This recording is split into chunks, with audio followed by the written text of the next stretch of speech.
উপস্থিত বাবুজন আগামী 12 তারিখ দেশের ভাগ্য নির্ধারিত হইব। আর কি দিল্লির শাসন চায় না ঢাকার শাসন চায়? ঢাকার শাসন যদি আরো চাইতে হয় 12 তারিখ শহর যাইয়ে সাদা মাখাতজ্ঞ ভোট দিবেন এবং হা মাখাতজ্ঞ ঠিক সিদ্ধ দিবেন। তাহলে বাংলাদেশের স্বাধীনতা সার্বভৌমত্ব কোনো দায় নেই। তাহলে বাংলাদেশের বেশি লাগল অন্যান্য দল হবে এ নতুন দেশের বাসন করিব। আমি মুক্তিযুদ্ধ হিসাবে একদিন অনা পক্ষ জীবন দিবে লেগেলাম, এখনো বাঁচি রই। আজ আর সংগ্রাম হচ্ছে দুর্নীতির বিরুদ্ধে, চাঁদাবাজির বিরুদ্ধে এবং দখলদারির বিরুদ্ধে, ব্যাংক লুটের বিরুদ্ধে। আশা করছি মহোদয় আর এই সংগ্রাম থাকিয়ে রে আর এই সংগ্রাম সফল করিবেন। বাংলাদেশের একটা সুন্দর রাষ্ট্র গঠন করিবেন সাহায্য করিবেন।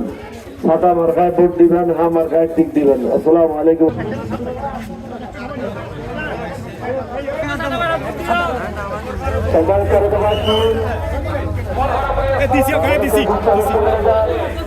আমার সন্তান